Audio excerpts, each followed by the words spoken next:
What's up? We are doing Shenmue today. This is JJ. I'm Zero. ATI. Firefly here. And I'm Zerovii. Zerovii. All right.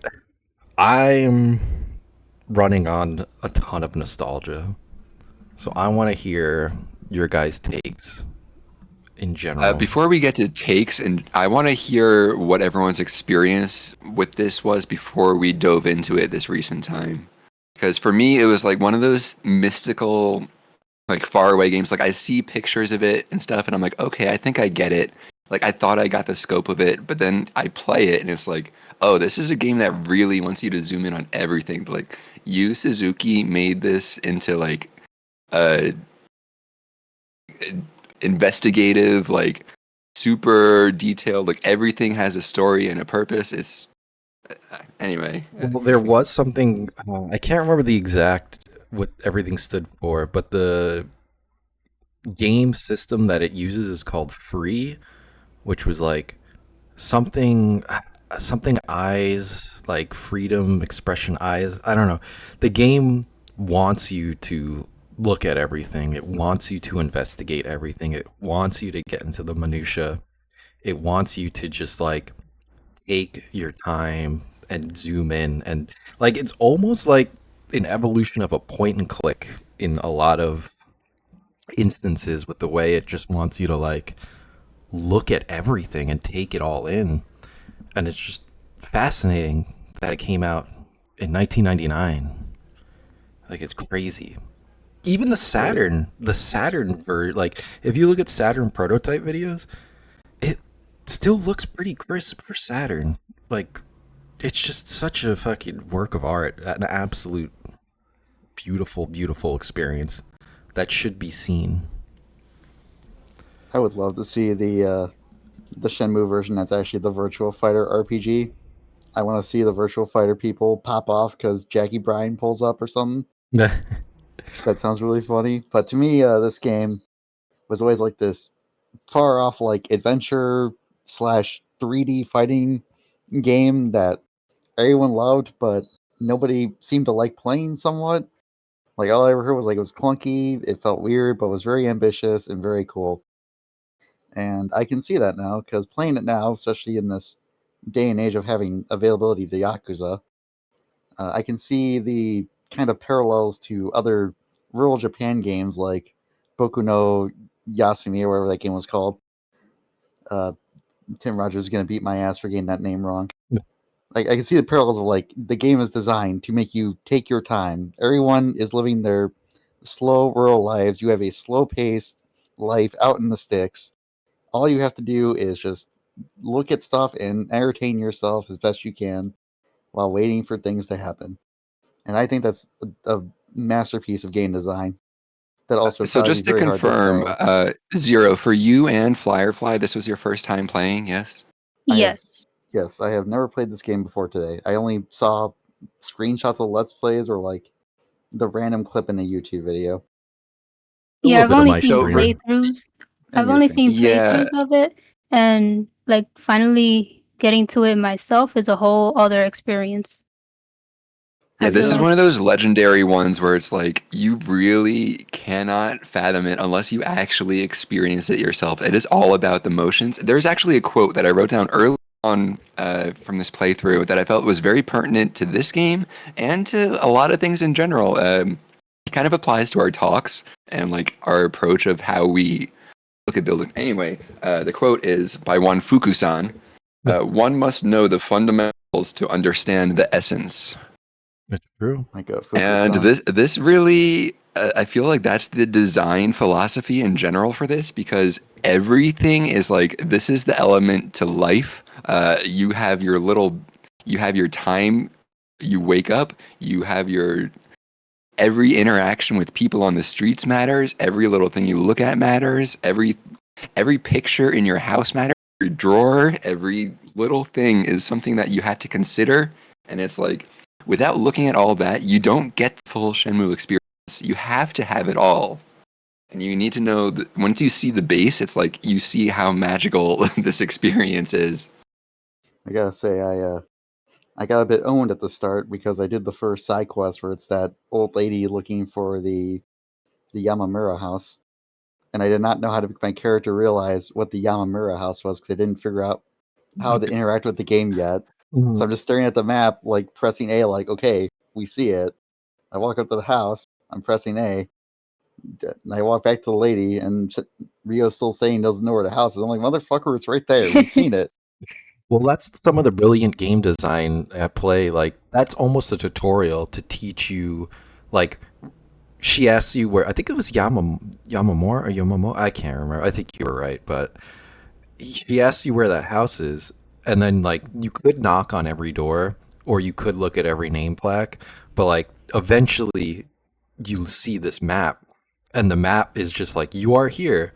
The house is literally to your left, and that it Right. kind of like teaches you like this is what you're in for. You're not going to brute force this game unless you really want to, but again, you'll have a miserable experience. Like a lot of the I feel like a lot of 2010 or YouTubers ripped this game apart because they didn't really they heard how legendary it was, they heard how great it was, this and that, but then they were expecting like this crazy amazing Japanese like game, and it was just kind of like I don't know. I think it was Donkey.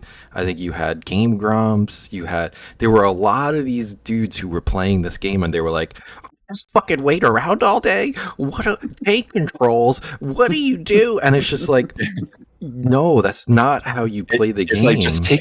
take a breath. Because but when you start this game, it is admittedly very foreign, and it feels like you are an alien being birthed into a human skin, and like you are in a new town. And you know that feeling when you first move somewhere and everything feels like this, where it's new, you don't know shit, you Mhm. don't know like what streets go where, and everything just feels like a total mystery. That's this game experience in general. And then every day that passes, it's a little more familiar, and you're like, oh, it's that thing. Oh It yeah, I eases turned left you. here. It Yeah, eases you into it so well. It's And there crazy. is just even though there's a clock, it like some people think that rushes you, but there's really not a rush, which is something that's what differentiates this from like people say Yakuza is a Shenmue like, but I have a lot of thoughts on that. It's not because the focus of this is just life. Yakuza is a video game. You know the difference? Like you have all your meters and flashiness and like you get to go, go, go, and oh, you're going here now. This thing's happening, and it's familiar and it's following game design rules.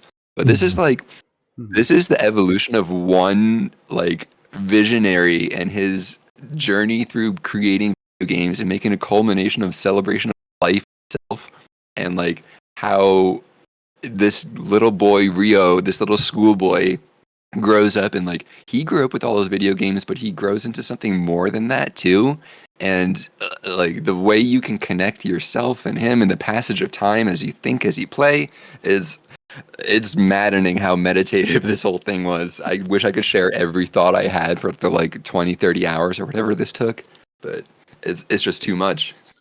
I like that you said it eases you into it because, like, day one, I was like, oh, I know what I'm doing wrong with this game. I'm trying to interact Yeah. with the house, it's not working. Day two, I'm like, oh, wait, there's a first person button. Let me go look around a bit. And, like, suddenly the game opens up to me. I'm like, oh, Mhm. shit, everything's like, this is what they mean by, like, oh, you can interact with every shelf and everything. Yeah, like the But first day I had no idea, and then like you slowly piece together like, oh, this button lets me do this, but like it feels heavy and weighted and everything feels very deliberate. yeah, I think the comparison with Yakuza is good because Yakuza feels like, well, it feels like a game that takes place in a bustling city. It's very busy, it's very fast, it's so flashy. This game takes place in the sticks. It's slow. Everyone's got their own life. They are taking their time with their life. They have their small problems, and you're just trying to kill time while you're trying to make things happen. Like you said, it seems like this game wants to rush you because there's a timer, but half the time I was just sitting in the arcade waiting for the next event to happen. Yeah, and that's the Also, beauty of. No, go on. Finish I your was gonna say, thought. also shout outs to the time where I was like 2:55 right before I was supposed to meet some Yakuza members in the arcade. So I went outside and got a drink, and it took like 15 minutes to drink the coffee. Very Deadly good. Thank you, premonition. Rio. Very cool. He's got his Timex. Shout outs to Timex being like branded in this game. But like, let's start with even the beginning too. Like, how you get accustomed to the game is one thing, but like, it hooks you right off the bat. It shows you your father getting murdered. It shows you Rio reflecting, and then once you open those like Hazuki gates and get into like the Dobuita kind of like like little town part, like the outskirts, and that music plays. Ah, I'm just getting chills thinking about it. This game was so formative for me in so many ways. Like just being like a 12-year-old kid with like, it was 2000 when it came out in North America.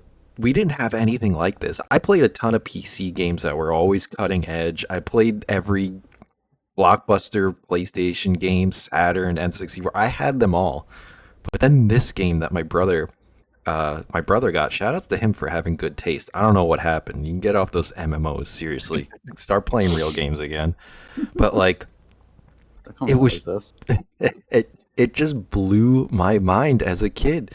I genuinely felt like I learned life lessons from it. I learned how to play games to like a higher degree, and just this right, and it's all right off the bat. Like you spend that time in the Hazuki residence if you really want to before you even go out, and you could like find these objects that never have any use, but you could put them in your inventory, you know, and it was just it's like getting lost in the minutia. Like it's this weird liminal kind of vibe while also like being so like specific with its details, because usually with liminal stuff there's like not too much going on to really like dig into the details, but here it like blends the two where it's just like I don't the music, the weather effects. Like fun fact about the weather that I just recently learned is Suzuki based the weather patterns off of real life 1986 Japan. So like I believe it. when it's That's raining, cool. it was raining there. When it was snowing, it was like dude, so much detail for a game that's almost going to be like 30 years old, rounding up and I'm gonna rounding say up. something brave real quick. I Mhm. think that there's still nothing like this. I think that it's like I was still blown away, and like the way it executes its philosophy and like its design is clearly in the same headspace as martial arts itself, which ties directly into the themes. Like repetition begets mastery, patience, all these virtues that are taught to you by like studying martial arts, all are reflected in the game. And like Yu Suzuki, he didn't give a fuck what other people were doing for game design. It's like, this is my life philosophy, and I'm going to make every single thing reflect that. There is nothing ignored. Well, supposedly he still doesn't give a fuck because what I hear about Shenmue 3, but I'm more curious about it after playing Yeah, that. well, That's a whole that's another that's a thing. different ball game. Yeah. I think like the limited technology itself also lends itself to the amazement of this because, again, like when you play this and you remember this came out in what 99 2000 and it's on fucking Dreamcast. Look at the other Dreamcast games. Nothing is like that. Nothing has the power of this. Nothing animates like this. Even Grand Theft Auto I can't believe 3, it. like even GTA 3, which is considered like that like transitional shift into like what Look how 3D game. much choppier the animations in that are and Yeah, everything. there's Everything's so no much jankier. detail. There's no like heart or Can't interact with soul. anything. Yeah, It's so minimal. that reminds me of And a that's the detail I difference. It's noticed. zoomed out versus zoomed in. Hmm. Reminds me of a detail I noticed with how Rio goes and grabs everything to inspect. How he has to reach his hand out, then the fingers Oh, his clasp big it, meaty and claws. then it's just very apparent that it was designed like not in a very fluid mocap way. Like this was, oh god, we gotta make him pick up shit. How do we do Hmm. this? It's Send just help. whatever was in Yu Suzuki's head. He's like, I need to translate this somehow. He had the vision for everything, and it's just okay. I'm just gonna make a way to put this in. We don't have a guidebook. We're just gonna do it. Doesn't matter. Doesn't matter if you But ace the test. the thing is, I point that out though because like modern games still can't do this shit 30 years later, Yeah, and try to like ignore it as best they can. It's really funny to me to see this game from like '99 doing this when games from 2025 won't even try. I mean, there's I games. think it's a part of that is because of the visionary. Like he was able to lead so many games before this. He has the experience, and like he was allowed to lead his project and everything, and then having that singular vision is clearly a boon for games like this. Let's talk about Yu Suzuki real quick, because I was literally a fan of him since I came out of the womb.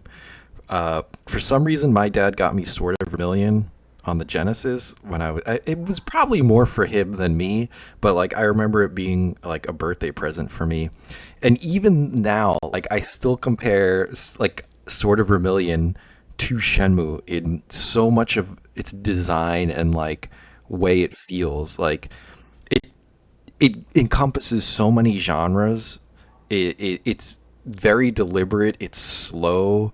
It just takes all these like notes where it, like try to like graduate the RPG genre into something like bigger. And I won't say it flopped, but like people just didn't love it and didn't truly like appreciate it. But like from the get go, I just fell in love with Sword of Vermilion. And when he made Shenmue, I was just kind of like, I was like, this is the same guy. I can't remember how I learned that as a kid. Or, Hmm. Game at Vicky's was around, so I'm sure I read it. But I was Maybe like, some magazine. something. But I was like, this guy's awesome. And then he did Virtua Fighter, which pioneered the Yes. 3D fighting games. Which Uh, which we will have to talk about relating to this game very yeah, heavily. the DNA is there. Arcade games, Hang On, Space Harrier. Space Harrier, when you compare it to what was coming out at the time, it's like he was always this visionary dude who was trying something different. And like, Mhm. you can always argue that, like, oh, it's slow, it's cumbersome, it's this or that. But like, he always brought this crazy new, different, like, direction that you just didn't get anywhere else. To this day, there's not a game like Sword of Vermilion. Like, it changes perspectives like 5 different times for your battles. You're in bird's eye view in the town. You go into the world map, you're first person. You go into battle, it's third person again. You fight bosses, it's 2D side scroll. It's just like this guy, like as you said earlier, does not give a fuck. And I feel like a lot of that translated into Shenmue. It's slow, it's deliberate, it takes genres and expands upon them. Like, people comparing it to point and click adventures. People compare it to an RPG. People compare it to a life sim. There's a cat at the start of the game that you can You can't basically nail it down. start your Tamagotchi. Like, do you want a virtual pet? Here. Do you want to play arcade games? Here. Do you want to have a racing game? Here's your forklift racing. Like, do you want a fighting game? Here's your fighting game. Do you want to learn skill? Like, there's just so much to appreciate. And when people rag on the game for not being this like ultra fast paced thing, I'm just like, dude, just listen to the music and walk It's through the streets. Fuck. The payoff it's is worth every single second of slowness. there's definitely some analysis that we could do the entire day about like games constantly evolving to be faster, snappier, and then Yu Mhm. Suzuki comes in and says, "No, just take in the sights. Go sit out in the country for a while. Relax. Life, And, life won't, life won't pass you by. Just relax and take in the moment. Stop worrying so much about what's happening next." and like, That's what I loved about this game. It wants you to take your time and enjoy everything.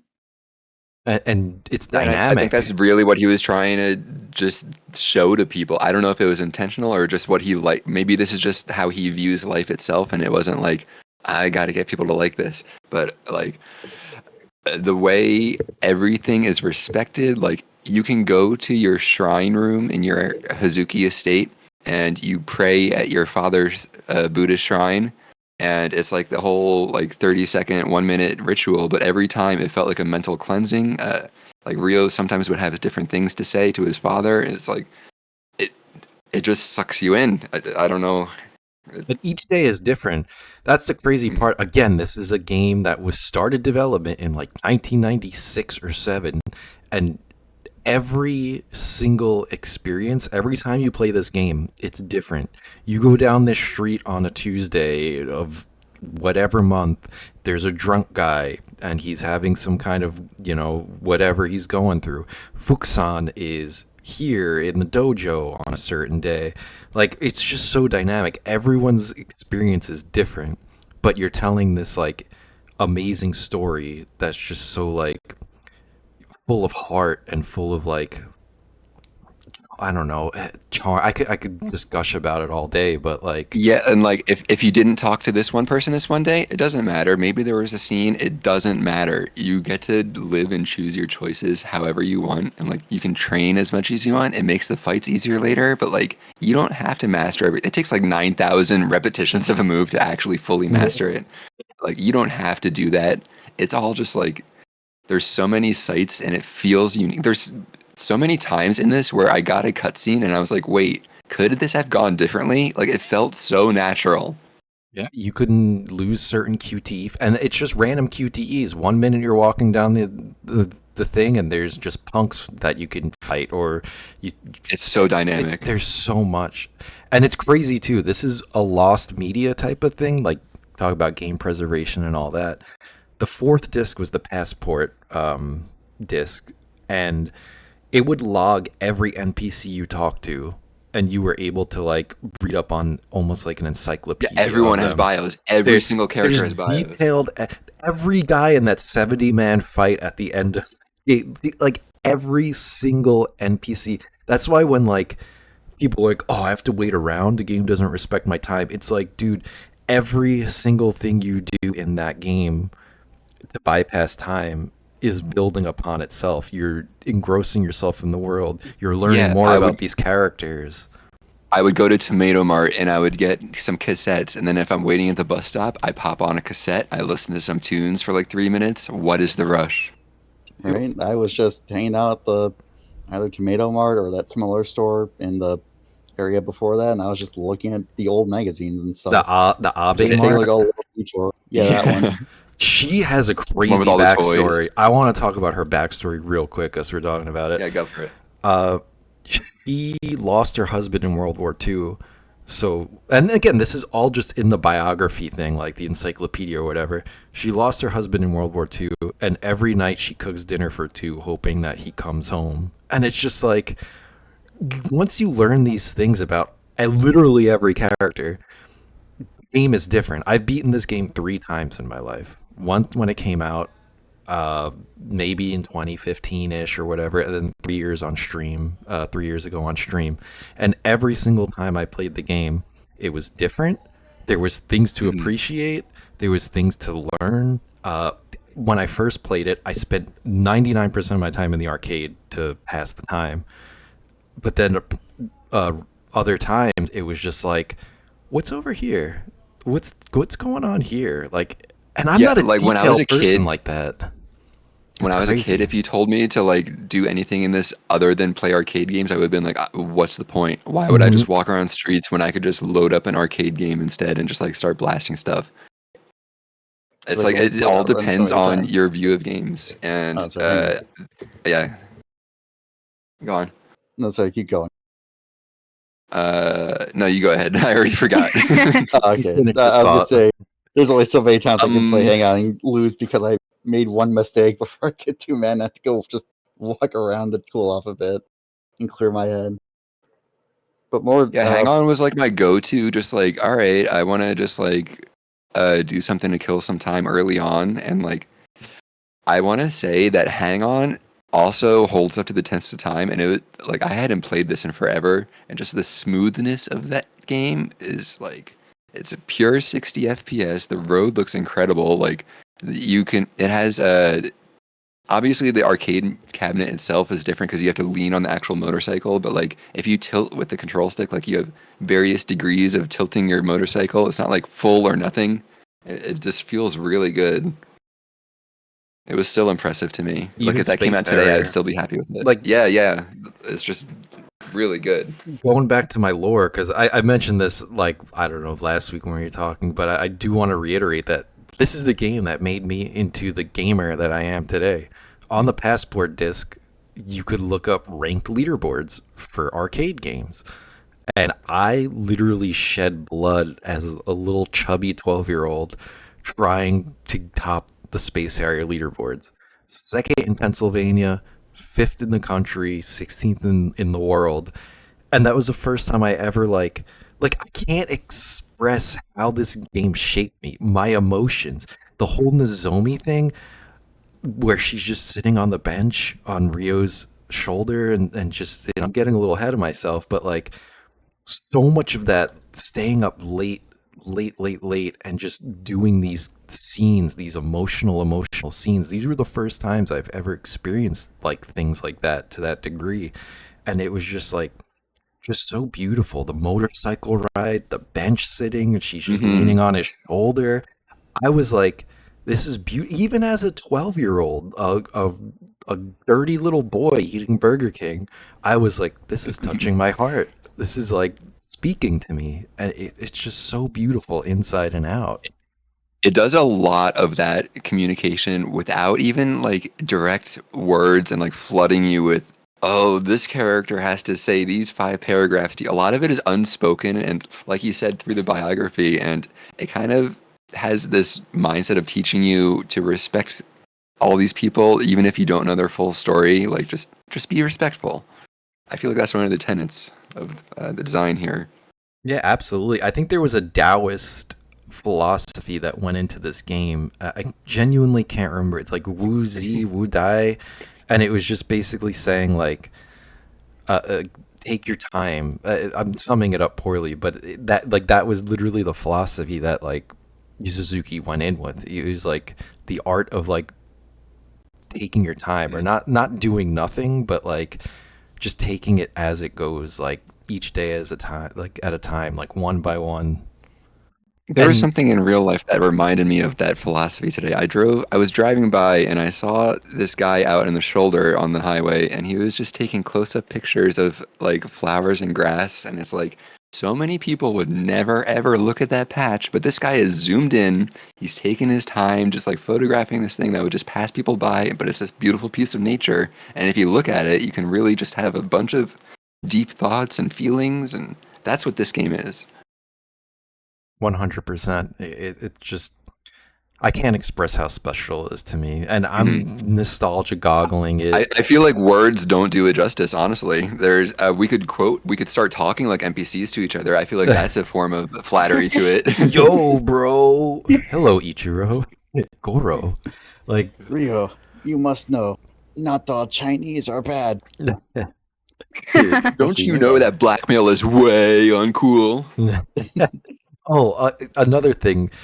The way this encapsulates, I had a Twitter post many years ago that was a banger. I think it was during one of the Shenmue like anniversaries or something, and I wrote, "This game makes me nostalgic for a time I never lived in a place I've never been to," and it's just like this 1980s Japan. Like, oh my god, if you erased my memory, that would be like the one thing that stood, and I would swear that I lived in this time. Like the pompadour, like bully dudes. Goro. Yeah, like you have like that style. These girls in those like the schoolgirl outfits. You have the delinquent schoolgirl outfit. the old school. Get out of my space, schoolboy. The old school technology, like the old arcades. Just Everything gets bars. to breathe. Yeah. It's so The damn slot good. house, like just The music every in there, it's so good. So a good fact about this, people might not realize, maybe this is a basic fact, but this is an actual place you can go to Yes. in real Japan. If you watch, they sell like a tourist map too. If you watch videos of Dobuita, it's you wouldn't even know you're out of the game or inside the game. Again, this is his attention to detail. This is the beauty of his art.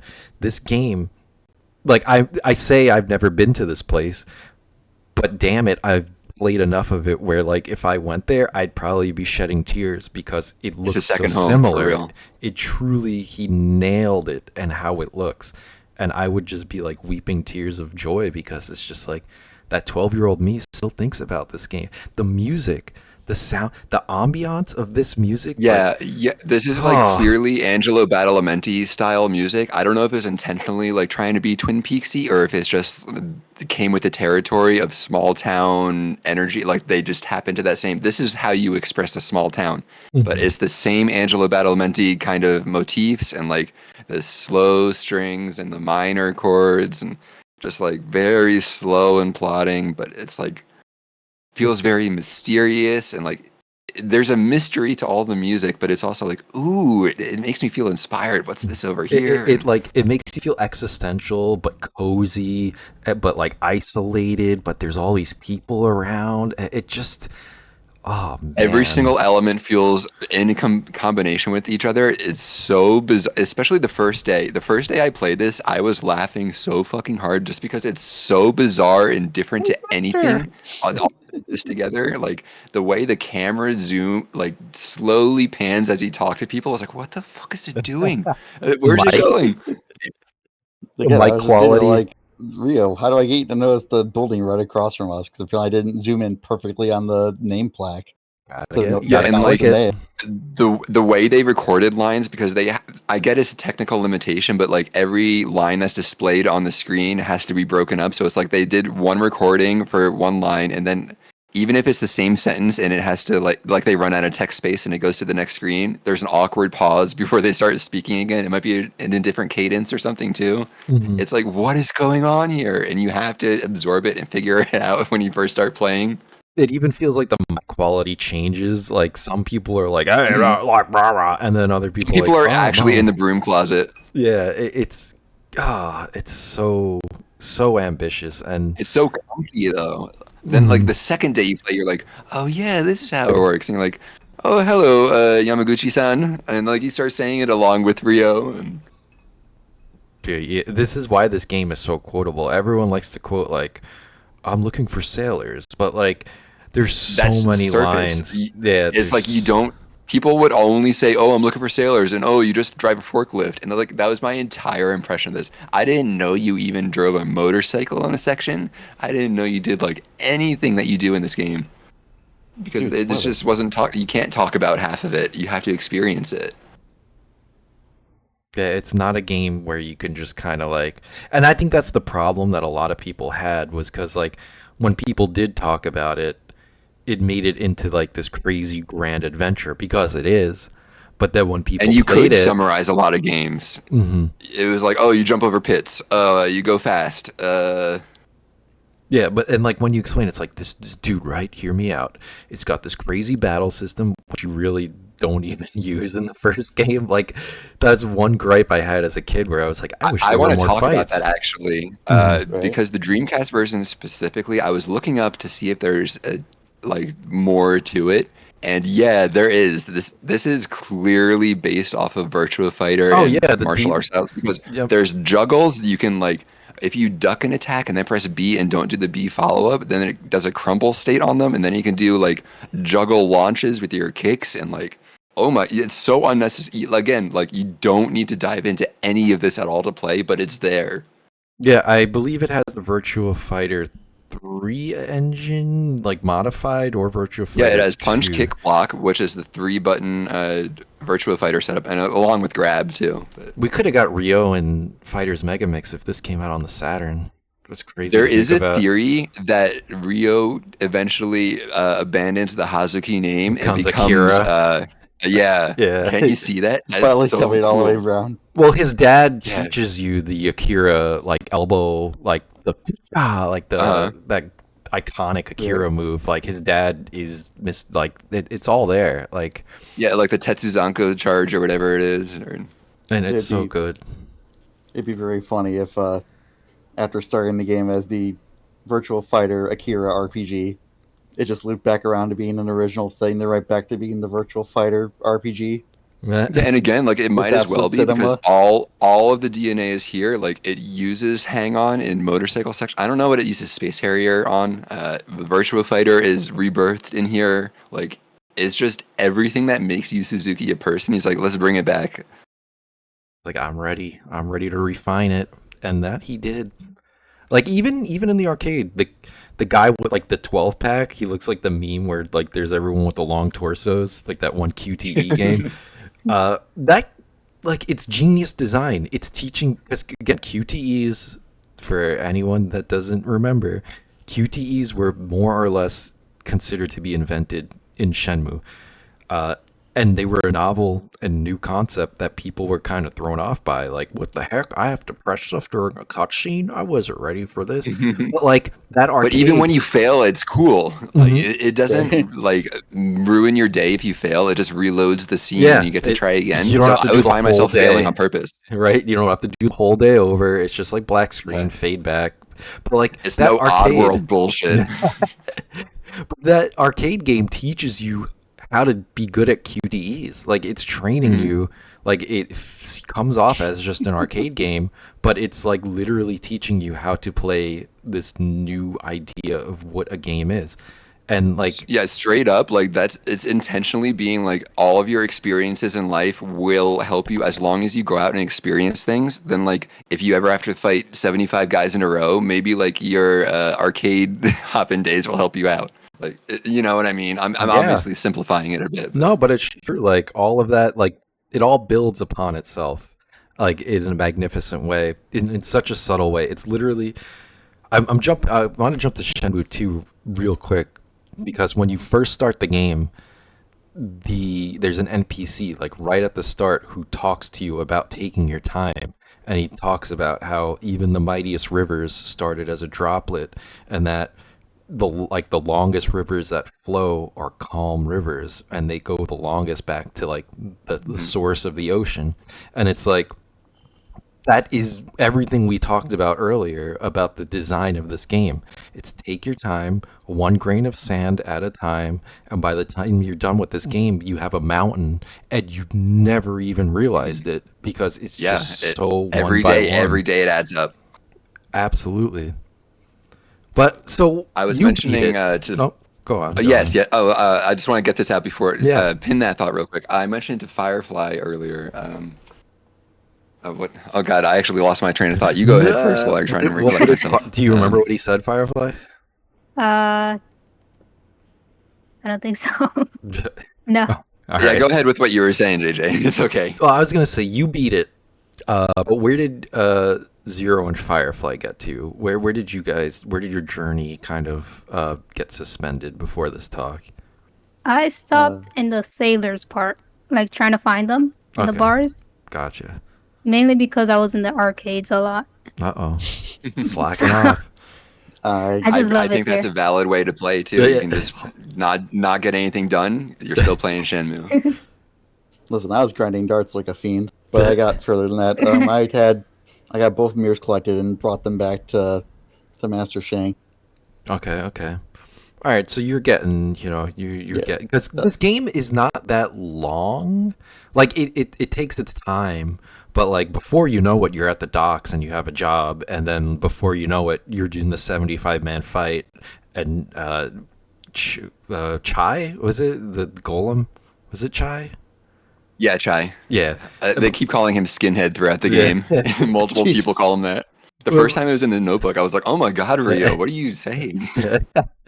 but before you know it, He's you're like, "That like bastard Skinhead."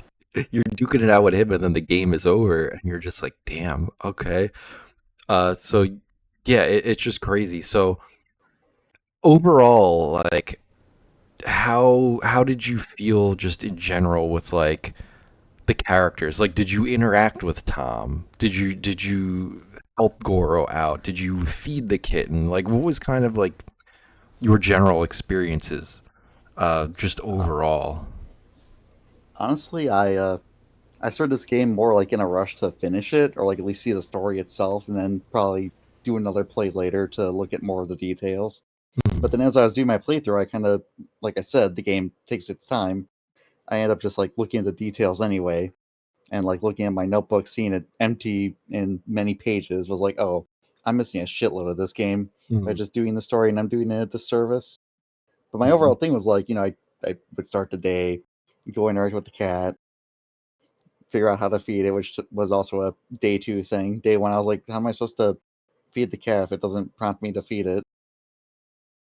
I'm very glad that milk I bought on day one that I finally figured out how to use on day six stayed good the entire time in Rio's pocket. Thank you, Rio. Those Thank fridge you, That's Discman pockets. that's capitalism. a part of the design I think is really like unintentionally funny. Is like you wouldn't even know you have an inventory, like one that you can use and interact with the world until you experiment. And like you wouldn't know that Exactly. you feed the cat by pressing Y, going to whatever item, pulling it up and looking at the 3D model and then pressing it again. Because like beforehand you could if you were experimenting with the menu, you would be able to look at stuff, but it's like, oh, I can't use this on anything. It just lets me spin it around. Okay, I'm not gonna do Mhm. that again. Yeah, Yeah, it's I too mean, much fun I did experience. eventually because I wanted to look at everything, but like that's the first impression you get, you know. No, you're exactly right. That was my impression as well. My other impression was when I did feed the cat, and he grabs the dried fish off of the shrine, and like, oh, okay, so the cat needs fish. I go over to the fish market in Dobuita, and I'm trying to buy from him, and he won't let me buy from him. I'm like, what the heck? What am I doing wrong? Before we But continue, I think we're doing a disservice by calling it the cat because it was named Tama for me. Tama. mine was Mimi. For me, it was Mimi. Yeah, I think Aw. I usually went Tama. So 2 for 2. But the Yeah, cat I think I grows. was partially influenced by AI Somnium Files, Tama, but you know. Fair enough. But yeah, That's the fair. cat grows over time. It's just this dynamic, like living virtual pet. It gets lost. You have to find like there's just It's almost like a tutorial of like getting the player used to having a daily routine, and like you build on your routine and you decide what to do for Right. yourself. There's no right or wrong answer here. Mhm. So And when I started, I was like, it was kind of like I chipped away at areas, and like each day I'd go a little further and say, oh, what's going on over here? And I'd like have to see if something new popped up, and like I wasn't trying to 100%, but I wanted to learn this town. Like when you first move to a new place, one of the first things I like to do is just walk around a lot and go around the blocks, and you have to do it for repetition and to really get to know the place. 'Cause I got so lost when I started this game, even though when you look at a map, it's kind of simple. You have like some main roads and then like a side road you turn left on, maybe you turn right again. But like by the end of the game, it was like I knew this place like the back of my hand. I could navigate this place with my eyes closed. When at the first time you go through Dobuita and it's like, what do I even look at? What's all these shops? it's Every shop I can overwhelming. look at? What? It's so overwhelming. Yeah. But you do never really forget it. Every time I pop this game in and start up again, like it becomes a more like sleeker and refined experience because like you just know the map like the back of your hand. You know certain story beats, so you can like start taking like instead of the A and B route, you can do the C route, which it's just crazy because the story is like really engaging. It hooks you right off the start. And Mhm. then the whole time you're just doing like this detective work and It's an investigative revenge story, Mhm. and like immediately it's trying to like hammer home the philosophies of like there's even a quote about it. Where is it? Master Chen says you should not waste your life on revenge. Yeah, he does. And Yep. it's like you have to really like get into Ryo's mind space, and like Nozomi is trying to ground him, but he's like, yeah, whatever. He doesn't have time for that because he's only thinking he's young, and he's like, I only care about what they did to my father. And but like slowly throughout the game, he like kind of builds a softer spot for people. Like you become friends with Tom. Like you guys didn't Weezong. see the yeah. All the friends Ryo makes and the connections. It's just Goro becomes there's your so much friend. unspoken bonding, and yeah, everyone. Goro is like the biggest homie, and you Yo, would never bro, expect I it. got you a job. Like he's like a Kuwabara ass at the start, and I then was like Yes. he just becomes the homie. Like it's so good. Well, it's funny you mention that because my friend who was like the biggest Shenmue fan I've ever met, shout outs to you, Ben, rest in peace. Oh, His other favorite thing was Yu Yu Hakusho, so I always yeah. related There you Kuwabara go. and Shenmue with him, and it's like it all comes together. A man of great taste. But saying I quit right before it got to the point where Goro was going to get me a job. mhm. I couldn't wait to spend more time with Goro. It's a bit into the docs. Yeah, I think you had some time before then. Yeah, you got a little stealth missions here and there. Again, the game Oh my has it god, we didn't all. even mention the stealth Oh my mission. god, my stealth mission experience. I just want to also say real quick, this game, by all means, I should hate. Like, I'm not a big fan of stealth missions. Again, it's not a massive part, but like, I'm not always super into like this kind of open world, like slow, deliberate kind of thing. Like I have come around to it over the years, like with you have Tears of the Kingdom and certain stuff like that.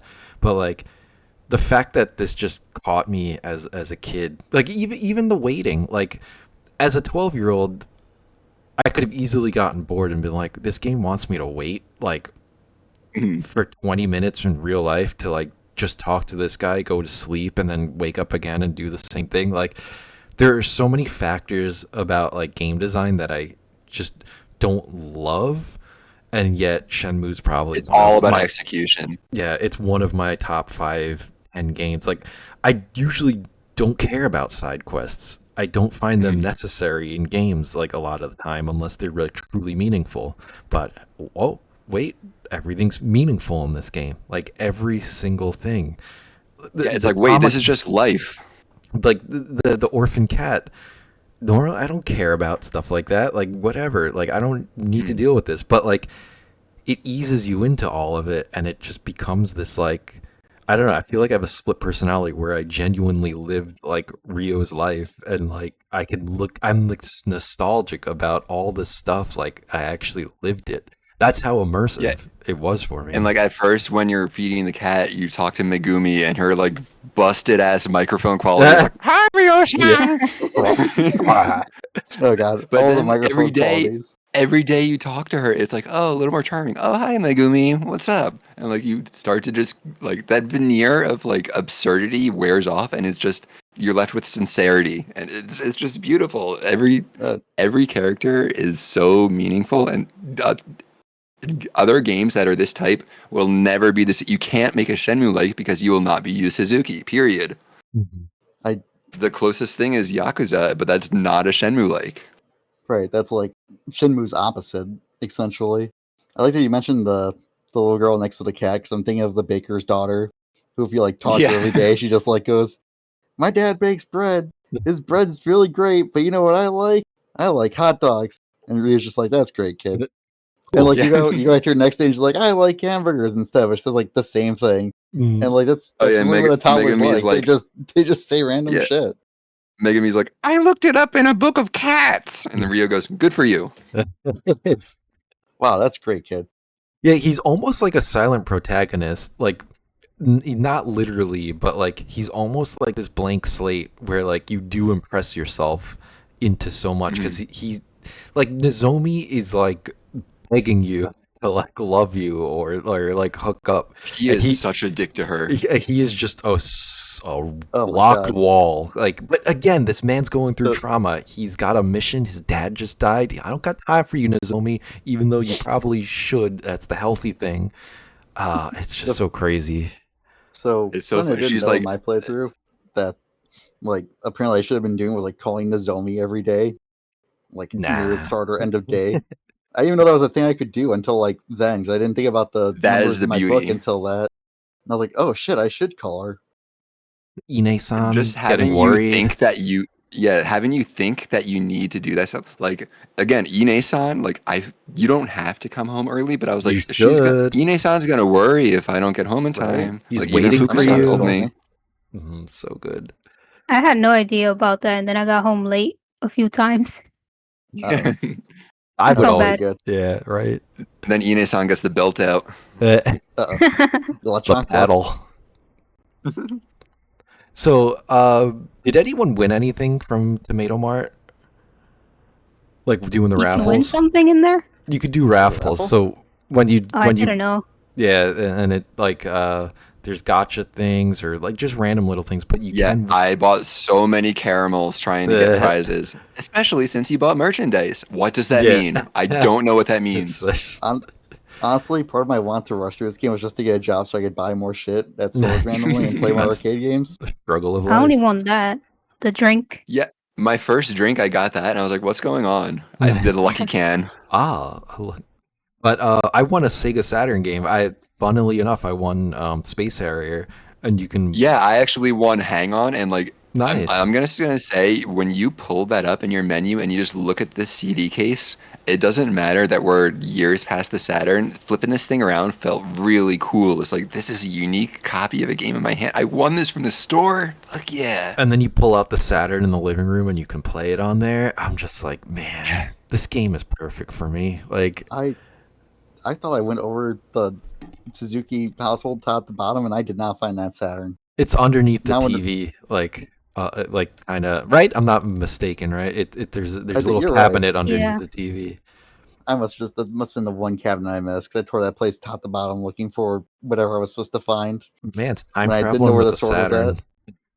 Like it's so weird though. It's 1986 and he has a Saturn. It might be like the one wall breaking thing in the game, which is kind of It's just impressive. you, Suzuki, being like, I don't care, just play these games. Like they had turbo graphics. There's CD based stuff. There's Famicom It's disc close system. enough. They're all Close right. enough. So yeah, I mean, like all the NPCs for the most part that you interact with, not all of them, but like Tom and Guizhong and I believe Master Chen. There's the bum. They all teach you like these really cool moves that you get to do. Like there's just so much little things that like keep building upon themselves, and you never have to get them. You never have to do them. But like, man, Tom's tornado cook. I abuse Yeah, that move. can we talk about Tom for a second? Because I like in love the Tom. start, I That's was good. like, oh yeah, he's just a funny Yo! dance man. Yo, would you like a hot dog? Thanks. Yeah. And at the end of the game, your friendship builds enough. Rio finally accepts a hot dog. Yeah. It's beautiful. I shed a tear. Not even ironically, it was like, holy fuck! I finally got my hot dog. And then he flies back to America. Yep. But he's like, Rio, I'll always consider you one of my best friends. And Rio admits that too. He opens up. He's Mhm. grown enough where he can be like, you're one of my best friends too, Tom. It's one of the few times, and he's got a girlfriend, Honey Jackson. She's got an @ symbol on her shirt for some reason. Oh, is that what I thought she was his mom. No, it's his girlfriend. You're Yeah. right. You're right. Which is just kind of crazy. Like they all have VMU icons. They all are just like there's a random sailor girl I think named Kathy. She's just an American girl walking around the docks. Minorest character ever. She's got like one of the yellow vests on, and she's just like someone's like, yeah, she has a cameo in Virtua Cop 3, and it's just like, dude, these characters are living and breathing, and it's just insane. It's just still, it was impressive 25, 26 years ago. It was impressive 5 years ago. It's impressive now when I was playing through.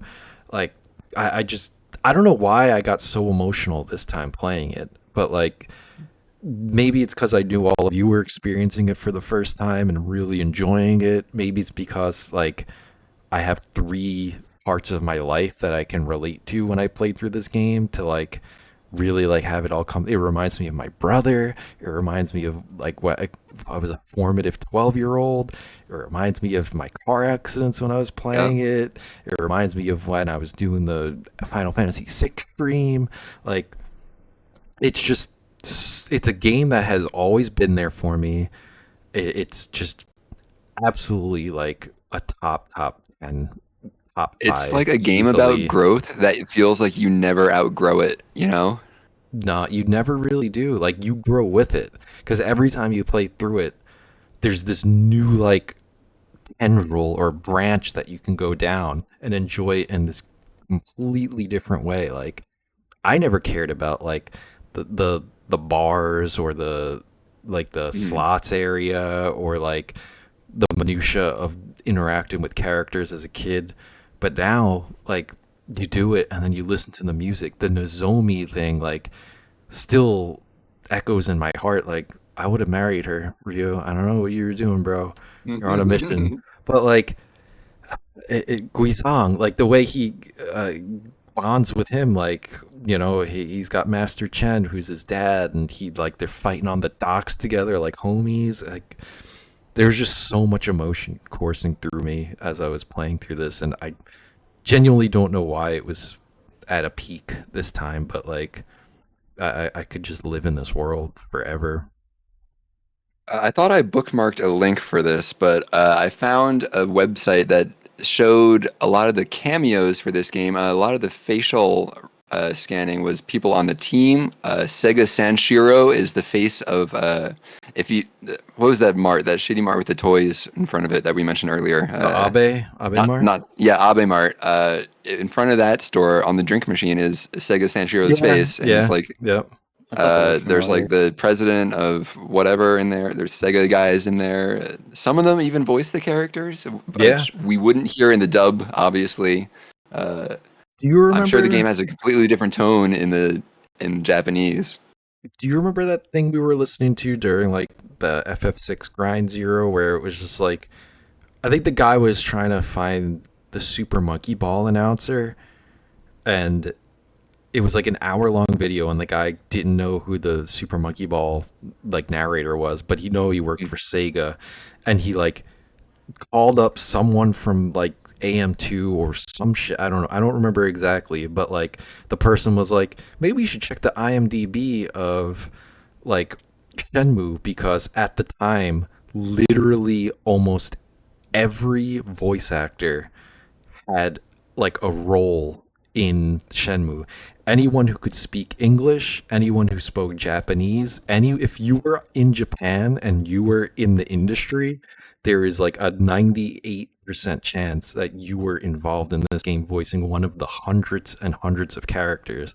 And like this Yeah, guy and like they only let you voice in Japan too, so that's Mhm, why it yep. sounds awkward sometimes. You have to remember that. Yeah, absolutely. And like the dude narrowed it down and like found the narrator to Super Monkey Ball like through Shenmue. Like this game, we talked about the That's QT. incredible. We talked about the QTEs and how that was foundational moving forward. You know, you have Resident Evil 4, you have a billion other games that utilized it, but like everything was built on the back of like this 3D living, breathing world. Like again, this was 1999, this was 2000. This game helped shape games like moving forward in so many ways, Yeah, telling like let's look at Like, another cinematic game like Heavy Rain, for example, like David Cage's excursions. Like you can see the influence there, but it's so much more limited. Like, you can't do shit all compared to Shenmue. It's just, but people like it better. It's more accessible because it's just go go go. Like you can progress the story. It doesn't have you like chew the scenery and like some of the. I don't know if you remember the QT. I think it was Heavy Rain, where like you run through the market and like you're like tripping through all the eggs and stuff, yeah, and like that the guys reminds you throwing of stuff at you yeah, as each. There's that's exactly lifted from yep, Shenmue when you're this chasing the Mad Angels.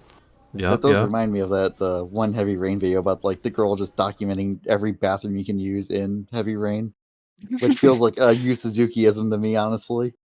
Oh, Like, I that's gotta make sure more every of building's David got a Cage bathroom. wanting to be a voyeur, and Yeah, probably. every one of his games has Before the questionable yeah, questionable probably. modes.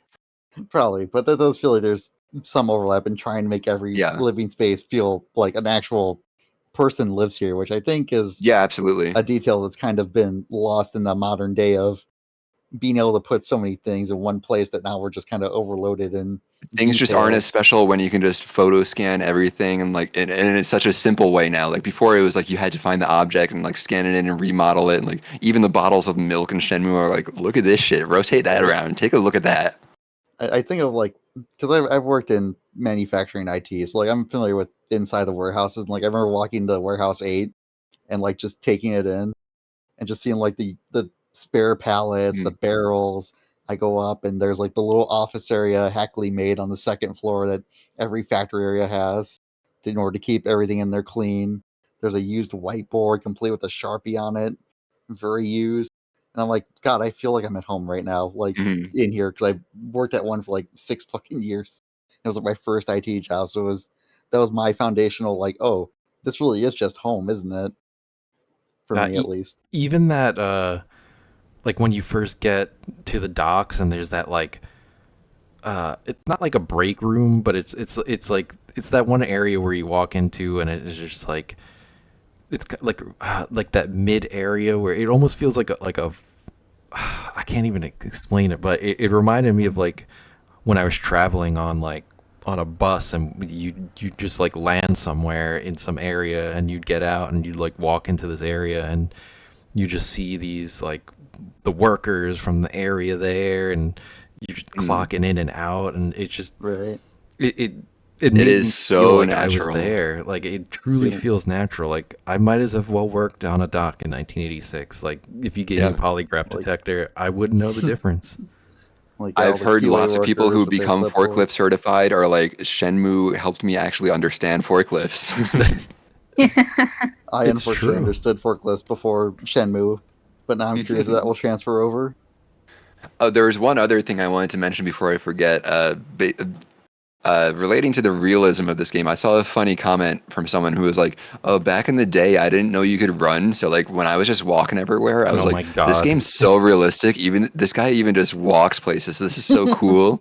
Like he had no idea, and he was just walking like, whoa, it's just like real life." So we keep saying like this game's trying to be slow on purpose, but then I was browsing this Shenmue blog, like they're all trying to like dissect Shenmue, and I saw that post about like there were supposed to be bikes in the game and like vehicles to ride to get around town faster that were scrapped at like the last minute, but they're even showing the promotional material for Shenmue One. I And believe I it. find it Everyone interesting talks that about he loving their really tried hog. to get in and then just couldn't get that bicycle working. But all the animations are still there supposedly. Maybe they even No, we just don't call it a bicycle here. We call it a hog.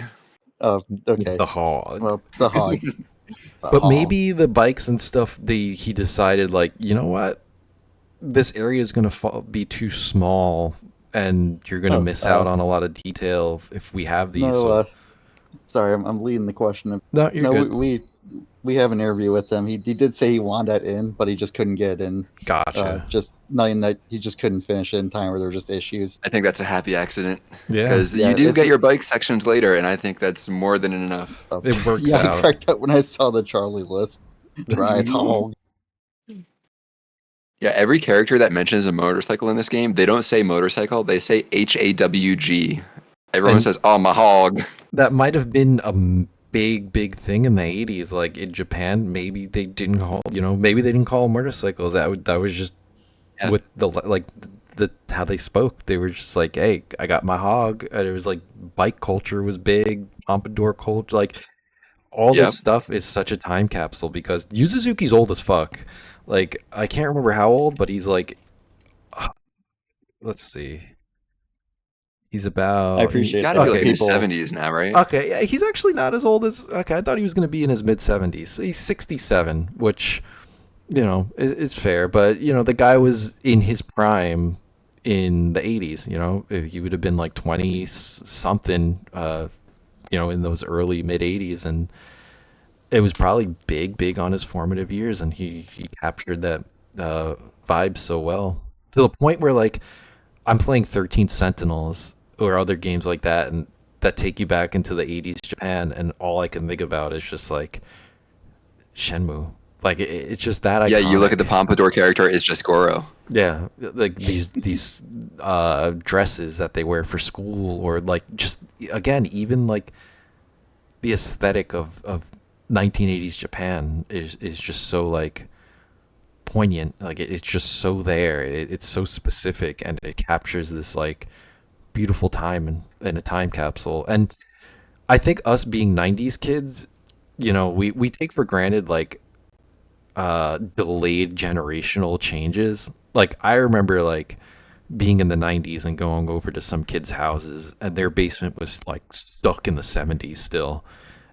So I would go to my grandma's, in like 95, and her place was like stuck in like the mid 80s. Like, so it does have that nostalgia for me where it's like, yeah, sure, I didn't live many years in the 80s. I was barely alive.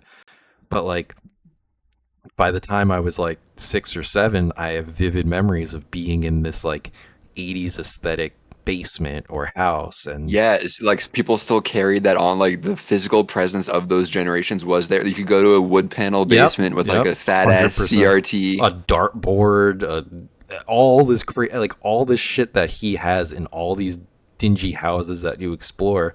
I'm like, damn, I grew up around these things, even though it was 95 or whatever. It was like this delayed generational change, and I'm just like, some of these houses or areas just remind me of stuff when I was in Queens because they weren't updating everything all the time. Like Mm. it's just so damn good, inside and outside. Like everything about this game, I feel he nailed it. And I understand how it's not for everyone. I get that some people just don't have like an attention span or like an appreciation for detail. Like, if you got to go fast and zoom, and that's your main prerogative in games and in media and enjoying it, I understand it's not for you.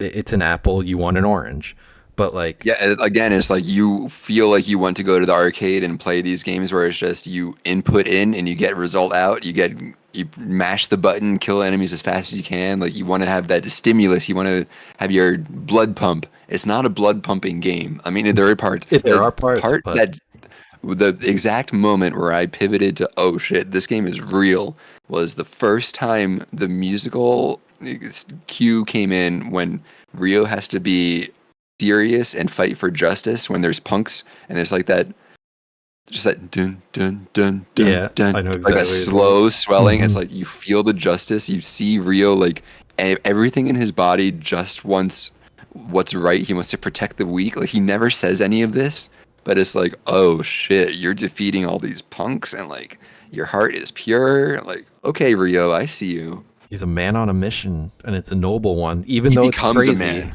Yeah, he does. I mean, He starts his school. It is the entire journey. You get a job with him. You make him become a man. And yeah, it's like when you get to the Tomato Mart in the harbor, like you go to the capsule machines, and they're like the toys are like trucks and like construction materials, and yeah, it's like he's it's not as true. enthusiastic as a slot. I don't know if you noticed this, but the capsule machines at the start, he's like, "Oh, I love this thing," but in the Tomato Mart at the harbor, he's just like, "Oh, a capsule toy, okay." And like I don't know if that's intentional, but Yeah, like he's like, you oh, feel that's like he's neat. growing up and like leaving that stuff behind.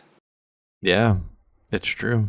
He definitely, and like, I hope you guys play Shenmue 2 I'm because absolutely going to. Absolutely. it's like it's a different experience, but man, like it really grows. Like if Shenmue 1 is Final Fantasy 7 remake, Shenmue 2 is Rebirth. Like Mhm. it just Hmm. in China it opens up. There's just so much more going on. Rio's not in this familiar area. It really is special, and it's so different. Like it's he made two masterpieces. I can't blame the guy for missing out the I, third one. Like it's whatever, dude. You made two I, 10 I games. again, like it's the I, hardware. Like you have a sequel on the Dreamcast, you're working within the same constrictions and limitations. Like you can nail the same feel, but how do you take the Shenmue feel and update that to an engine today where things have been made to be like so seamless and painless and like things are just, oh, you plug this into the engine here and blah blah blah.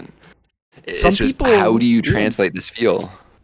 some people panned it for being too like archaic in some spots and like not Mm. like maybe it's a good game and I just gotta play it, because maybe it's yeah, just that's those how I loud feel. people are like it's not the evolution, the story didn't go Uh, anywhere, but I do maybe know a few diehard Shenmue fans who are like, okay, it's all right, missing the fair mark. enough, Yeah, fair I enough. mean, I I'd can still like to accept that. experience it myself, though, Yeah, regardless. I got it for $1. I'll play it eventually. Yeah, yeah. there you So go. one day I'm going to as well.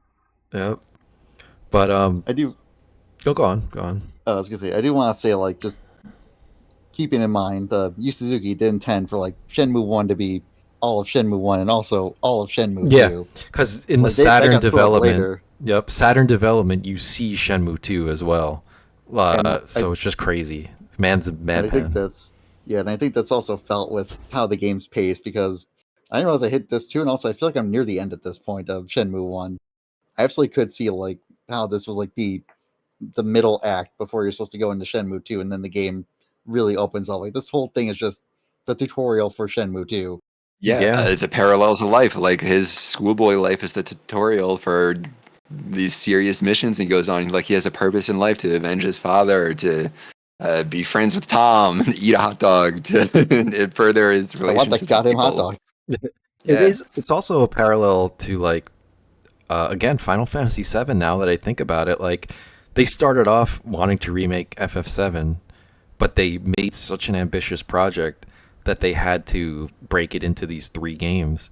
And I feel like that's similar with him, where he wanted to make this amazing epic tale, but in the middle of Shenmue 1 development, he's like, oh shit, this game's already 3 discs. Like, and that's how It's they like, oh were. shit, games are Yeah. hard to make. An FF7 remake, they were like, oh shit, this is already like an 80 gig game and it's taking like 5 years and we bit off way more than we can chew. But then they both built off of that first game to introduce you into these mechanics, this world, these graphics, these gameplay designs. And then like the second games, both, it just, there's a lot of parallels. I've never really thought of them or compared the two, but now that I'm thinking about it, I'm just like, damn, okay. Like, that, I guess that's just naturally what will happen when you have this giant vision, because he wanted it to be like 6 or 7 games or something originally. I can't Yeah, remember how something like many that. games. Like, he wanted this to be a crazy epic tale, and you just, there's limitations. There's time is a limitation. Money is. Budget. Man almost bankrupted Sega, just like how Square Right. almost got bankrupted by FF. Like, you bite off more than you can chew, and it And like has Kojima almost bankrupted Konami with Metal Gear Yeah. Solid 5. Right. Like, that game had to be cut short too, and it'd be shipped out without a chapter 3, and et cetera, et cetera. And it's crazy. But these visionary directors, these people that are like pushing the envelope of like what games are in terms of art, it's just like you as have a to consumer, respect it it. makes you rethink what games are and like what they can deliver too. Like it's more than just a series of flashing lights and do the prompt on the screen. It's more than just the mini games you encounter. It's the entire feel of it. Yeah, like even again, Shenmue won the BAFTA award for the most influential game. Like over Mario, over Tetris, over Grand Straight Theft up, Auto. like look at all the cinematic games now; they would not exist without this. Yeah, like Little piggy bank. That's where I was gonna break that thing. it just absolutely knocked it Can out of the you park. can you What's break up? the piggy bank? I hope not. You do eventually break it because Fukusan needs says, Yeah. "Oh, Rio, I'm so sorry." Because he tells Ine-san about your plan to go to Hong Kong, and she's like, "You're not going." And then Rio's like, "You blew it, Fukusan," Yeah. and he like smacks him on the head. He's like, "Here's Fukusan's my like, money." "Here, take my money. Break the piggy bank. It's okay." Krillin ass character. He reminds me of Krillin for some reason. But yeah, Little that was snitch on everything. but it was a sweet like sentiment. Like he was like, "Aw, like Rio's the I Yeah, gotta and make he it up wants to to be him." honest with his family and like, I just wanted to tell Ine-san what's going on. Yeah. Also, you are kind of like going on a suicide mission. Yeah. Everyone's worried. Everyone knows it. Nozomi's worried about you. Ine-san's Right. worried about you. Fukusan's worried about you. Like the Nozomi's towns. constantly like, Rio, is something wrong? And then you're just like, no. And then she's like, are you sure? He's like, gotta go. Like, All he have is to find the most man. terrible person. All the three blade shop people were familiar with, like even vaguely familiar with Loudy, are like, don't do this. Do not. Ah, yes, the 3 blades. I A do want to peanut say. butter milkshake. I do want to say. I think we're being a little unfair to Yakuza because like we call it like flashy and like fast, but like I'm thinking it's more modern Yakuza. I remember when I played Like- Yakuza on PS2, like the original one, and I don't feel it's entirely remiss to compare it to Shenmue. It's not exactly the same, but like it was before they did all the more actiony things. Combat Yeah, was granted, just I like never played Virtua the Fighter. original. Like, no, I'm not dissing Yakuza or anything. It's Yeah, I special. know. I love Zero. I love 7. Like, It's a they're God series. thing. You I just was can't just say reflecting they're. on it, but Yeah. I think like the first two, you probably could make a good case that they are not exactly Shenmue, but they are closer than the rest of the series. I do encourage. I mean, Mark Hamill everyone here to voicing play. Majima is kind of silly in Yeah. the way that Shenmue is. Another I do thing. encourage playing the PS2 ones at least at one point. They are very different from Kiwami. Another midpoint too was Rent a Hero remake on the Dreamcast. I played through that. It got translated, I don't know, 2 years ago, something around Christmas. I think Zero was there for that, and yeah, that's the midpoint of like, it's after Shenmue, it's before Yakuza. It takes all like the engines and ideas and like similar things of Shenmue, but it's stripped down into like a rent to hero type of game, which Hmm. it was really fun. It's like so many games ran because Shenmue walked and crawled, and it's crazy how it affects Echo through again almost 30. I'm gonna say 30 years because the game was being made in like It's close 1996 enough. or 1997, and the way time is moving so damn quick, like we're gonna be in 1990 or we're gonna be in 2029 before we even know it. Like, so it's whatever. But yeah, like so many of these games, like even though Rent a Hero came almost right after Shenmue, it still has that like it almost has what future Yakuza games have in terms of humor and self-awareness and like big like slapstick and fourth wall breaking and silly little things like. But yeah, there's just so much of this game's DNA is in modern gaming that it's just crazy. It's And what's crazy. special about that is you can take all the like parts and DNA, and it will still you'll still never recreate this. It's still going to be a unique thing that will never be like you'll never have. Oh, this is exactly like Shenmue. I don't need to play Shenmue anymore because it's old. Yeah, even modern games, AAA, 4K, ray tracing shit, like they don't have this attention to detail. You can see the flock of birds like scatter as you walk, and then they like land behind you 20 feet away, or like the uneven like ground where Rio changes his stance, and Mm. there's just so many things. I'm sure It if doesn't need the graphical fidelity that like modern games focus overly on. Like, oh, look at the fidelity of our grass blades. You yeah, can see 1,000 blades of grass at once. Can you believe it? yeah, it's like okay, but like your puddles don't splash when I walk over them, or if they do, it's not to a degree where there's like this it's serious detail in it. Like if he had the idea, Yu Suzuki, I'm sure that man would have ice cubes melting on a desk. Like Kojima beat him out, but like I'm sure if he had that thought, that would be in this game. Like if you could take a shower, you could freaking probably like draw on the mirror after the shower with your finger. Like it So I've was been playing a lot of Death Stranding 2 lately, and there's a lot of parallels to this and how they both want you to just chew the scenery. Like these things aren't important. Like you can just take a shower because you feel like your character needs to take the break. You can make them take a rest. You can make them sit and just put on some tunes. It's like there's no rush. Just absorb things, look at things, take them in, look at the artist credits, look at the art itself, take a picture, go to the photo mode, be serene in the moment. I honestly don't know if we're ever going to get another game like Shenmue, because realistically, it'd have to be an indie game. No At this point AAA with thing the will ever industry, like allow it to. there's just too much rush. Yeah, Yeah, it wouldn't let you profit from that. so like it'd only be indie, but like which indie developer is going to spend like 15 years trying to redo this without all the And just manpower that Yu the Suzuki had? ballooning of budgets, like the budget for modern hardware development is insane.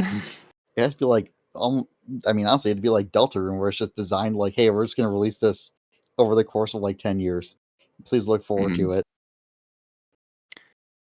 How would you guys feel of like a remake of this of Shenmue? Well, I did see the fans are trying to make one. I'm curious about that one now. I don't know if I really want a remake of this.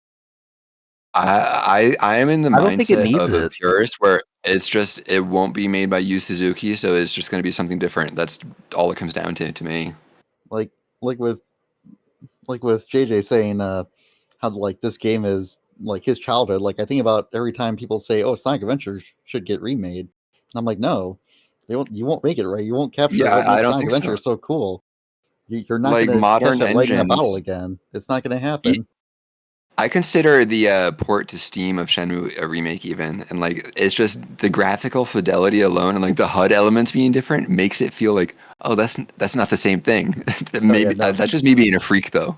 no, Well, I'm it with does you on make a that. I slightly play different the experience because And like VMUs are missing. yeah, There are I wanted to yeah. things. say like whenever you learn a move, like one of the teachers teaches you to move, the inputs show up on your VMU. So it's like a Yep. little arrow and X and A, and then it beeps at you when you do it correctly. It's like, there you go, you did it.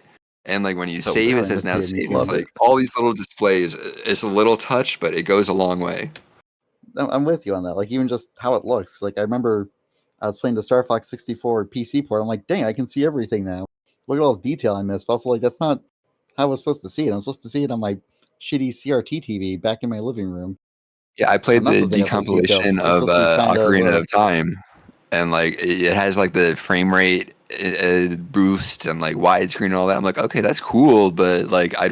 And then I went to boot up the original. I'm like, yeah, this feels better. I want it clunky. I want it slow. yeah. It I needs want to be that my childhood. If grime. it doesn't feel right. But like to Uh, a new person, I'm probably like, yeah, no, this old one sucks. Let me play a new one. so I wanted to ask, but I don't think anyone that played the Steam version got to the harbor point when it was snowing. But on the Dreamcast, when you're walking around in the snow, or like driving the forklift, especially when it's snowing, there was some chunky slowdown, and Yeah. I was Yeah. wondering if that was persistent I in the think Steam it's. version. I don't know. It's hard to say because both are burned in my head. I want to I say will. some remnants of that are still there, I'll but I post a can't comment be on the VOD 100%. of this later, and I will see once I get there. Yeah, I'll I'm make a comment on curious. the VOD about it. Put that Steam FPS viewer. Oh, you can feel Okay. it. You don't need any FPS viewer. You can count them on the fingers on one hand. I'm actually playing it on keyboard again Why? Oh, nice. because apparently the Pro controller just keeps crashing my game when Weird. I use Huh. it. Yeah, Very odd. maybe if I I try played the the whole game with PS5. it. I don't know. Hmm.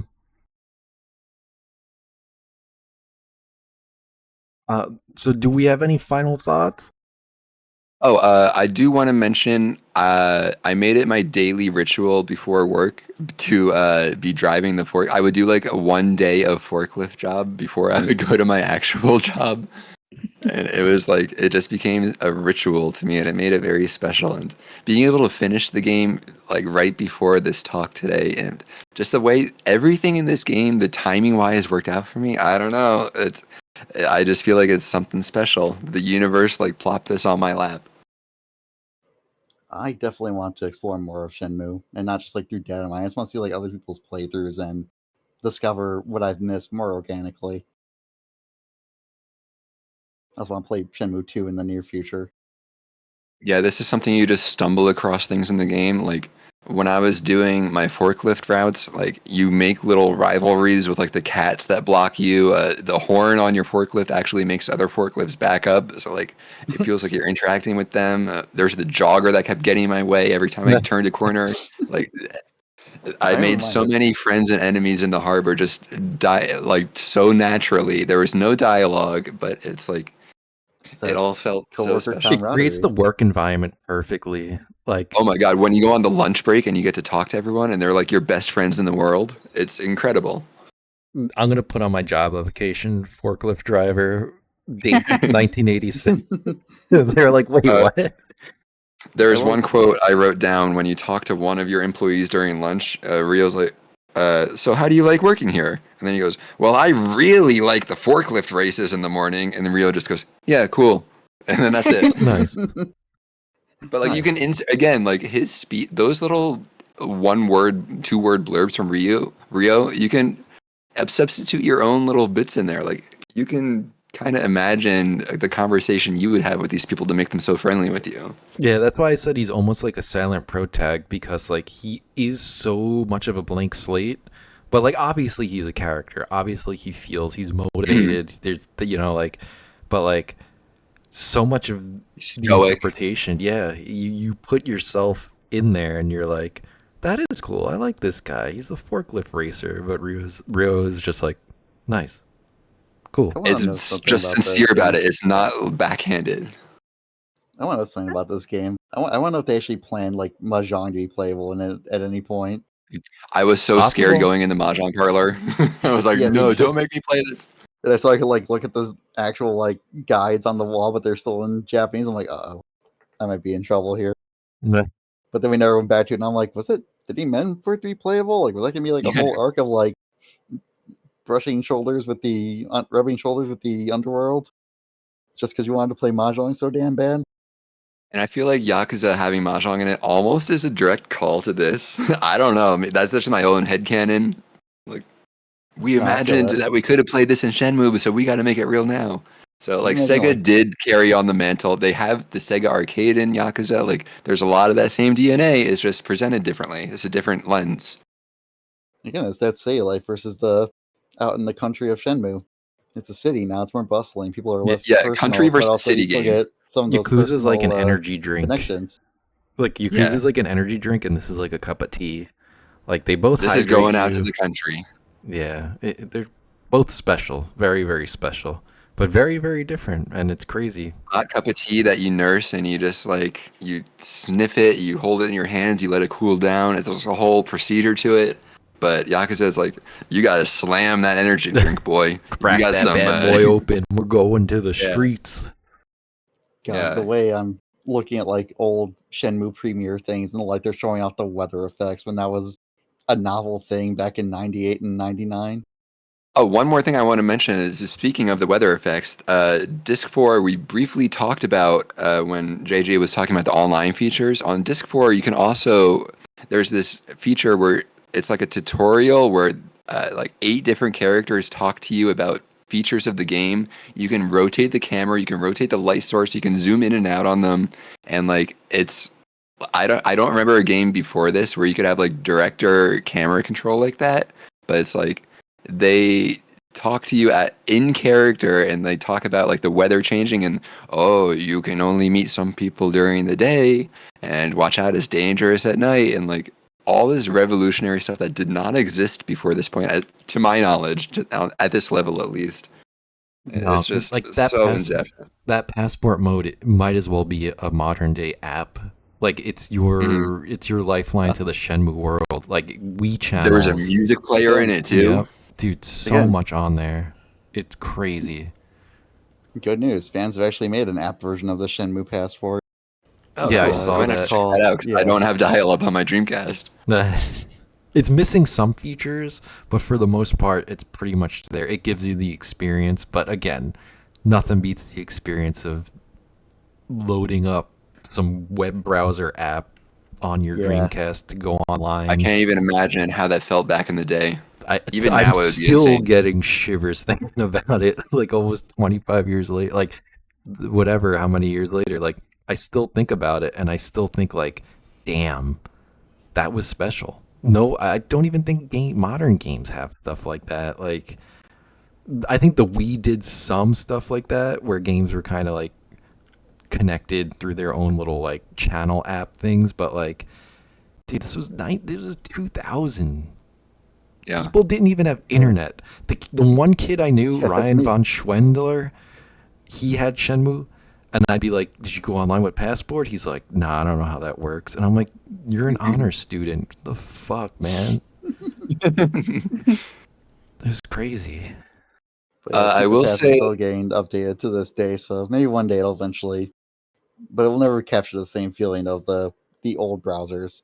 I think that was just going to be lost to time. One feature that is missing from this game is it did not have Rumble Pack support on the Dreamcast, so I'm gonna have to drop this down to like a 5 out of 10 because I just wasn't really Oh my immersed. god. I mean, Star Fox 64 had it. There's no excuse. Yeah, Sure.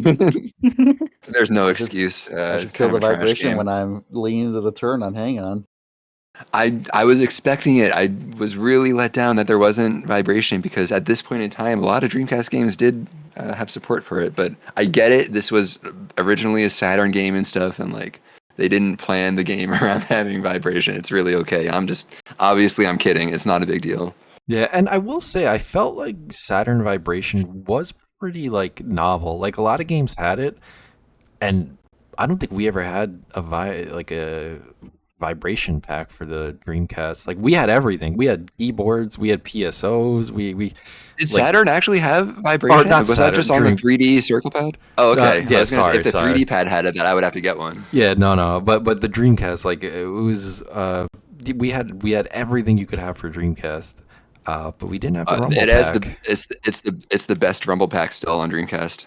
I I think believe when it. it has games that work, when you get like racing games, it feels like you're on the arcade machine. It's like the specific type of rumble they put in here. I don't know what it is, but the way it shakes the controller it makes it feel like you're in a Sega arcade. We had light guns, keyboard, but no rumble. Fishing No rumble. rods, Huh? Right, dude. Everything. I love that. keyboards. Dude, we loved that system as kids. Yeah, it And was all like our bringing an friends arcade did. home. Dude, all our friends, like, we got everyone on the Dreamcast train, and then it died. Like, Yeah, and you can have it was 4 like- players, 4 ports natively on it with that Dude, multi-tap. Our Stone nights, PSO nights, like Huge. Armada. Truly, dude, Armada was great. My brother got that for his birthday. We were all playing. Dude, like, Dreamcast. There's a reason. It was a group console. It really like it was like It's just like a celebration.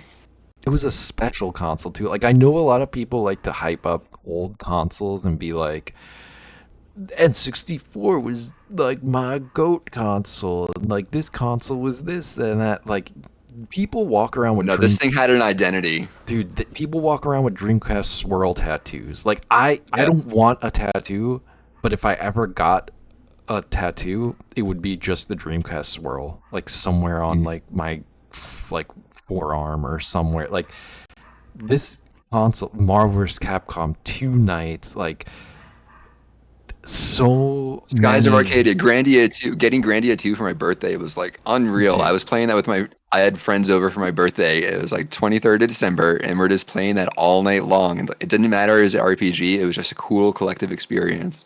Dude, Evolution 1 and 2, people rag on those games. They were fun as hell.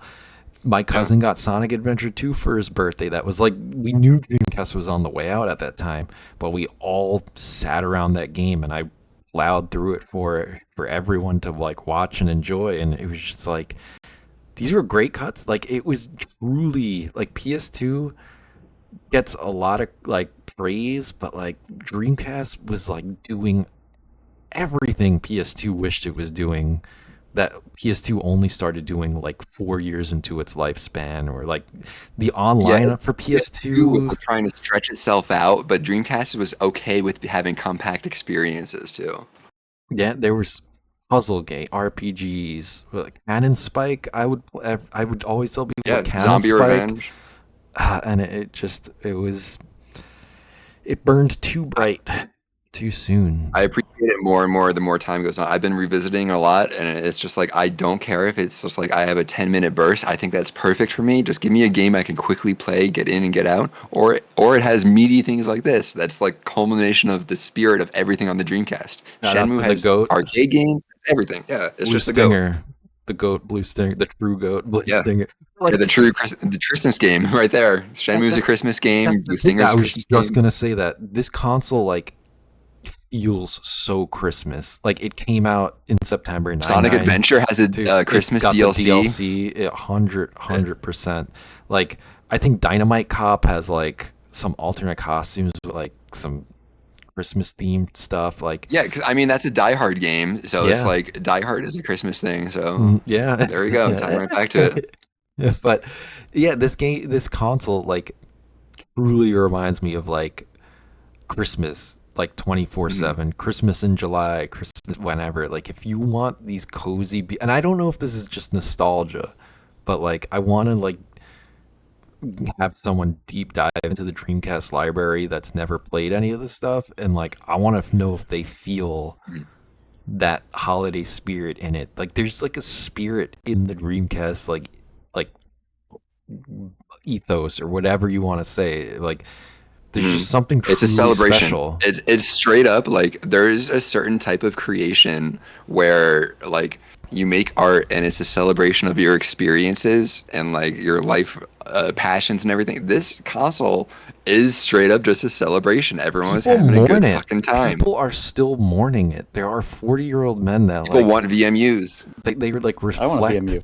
I would get it on your keychain. You'd be the coolest kid. Like, but like I don't know any other console that had that impact. When N64 died, or PS1 died, or Super Nintendo died. It was kind of like okay, on to the next. Yeah, and I get it. This was a premature death, but like Saturn died early, and no one was like, "Bring back the Saturn." Like, there's just something truly, truly. I think Dreamcast and GameCube have just like this lockjaw bite onto like a specific generation of people, and like they both kind of embody very similar things of like what they both Nintendo tried and to Sega do. both like bursting through the veil at this very specific time of technology and history where like it was just such a special thing to have their ideas blossom into like the next generation and level. It was a little messy, it's a little clunky, but I don't care. It's special. I don't want things to be clean. I don't want them to be perfect. I want them to be special celebrations. Yeah, and even then at the time, like they were both struggling, but they're beloved like later, like in life. Like people are rabid about both. They're just like they Yeah. have these colorful, beautiful adventures. Some of the best Dreamcast games went to GameCube. You got Skies of Arcadia, you got Evolution, you have the Sonic Adventure games. Yeah, and then Xbox picked up the mantle a bit with, the Shenmue and like Panzer Dragoon, but those never hit that great on Xbox, but and yet like Sonic Adventure was like best selling GameCube game. PSO was like the popular one on GameCube. It was on Xbox. Not many people, despite it having a great big online service and Nintendo's being this weird obtuse friggin' game, more people played PSO. It got PSO version 3. Xbox didn't. Yeah. Like they both captured this crazy spirit that like I don't know. It sound like a boomer. Maybe it's nostalgia. Maybe No, it's this. there's definitely crossover, and like the way Sega jumped to GameCube, and like even just Skies of Arcadia Legends, that's a GameCube exclusive now. Hmm. Wait, what? That was a Dreamcast game before, and Yeah, I can't believe it's on Nintendo now. Whoa! you had all these crazy games, crazy taxi, like Hmm. all of them, like Beach Spikers. What is it? Beach volleyball. Like that's the Sega game. There's just so much Just shit. even things like Virtua Tennis, like Sega Rally, Sega Bass Fishing. It's endless. Every single game is like a special thing. It's crazy. I love it. You just I don't get can't that go. same kind of thing now. Yeah, I've abandoned modern gaming pretty much, and I've just Yeah. been playing Dreamcast most of the time Yeah. now. Mr. Death Stranding too. No, I'm just kidding. Yeah, okay. I mean that doesn't It's count. it's That cool. encapsulates I the get it. spirit of what's good. Yeah, you're not I playing had to like put my PS5 to use. yeah, you got to make that investment worth it. I was even it, debating Death Stranding too, but it's just like too. It's like Seven Rebirth. It has the sauce. It's good. It gets a Yeah, pass. it's been a very good meditative experience where like I don't feel rushed, and it's been a personal journey, and I think it's worth it. It's one of those games where you get to learn more about yourself in the moments of silence. absolutely. But yeah, I mean, I guess that's as much as we could say about Shenmue. Mhm. Does anyone have anything else they want to add? Because I could genuinely talk Uh, about this for another Yes. 2.5 hours. Go on, go Firefly, you go on. first. I Please. really love the NPCs. I love talking to them because they're so funny, some of them. Mhm. Uh, I like discovering some of the flashbacks inside the house. Yeah, Like, those were really there was cool. one a real, Yeah, it happens so one naturally of too. his It's so childhood. cool. Yeah. His dad Uh, teaching him the lessons. So yeah. good.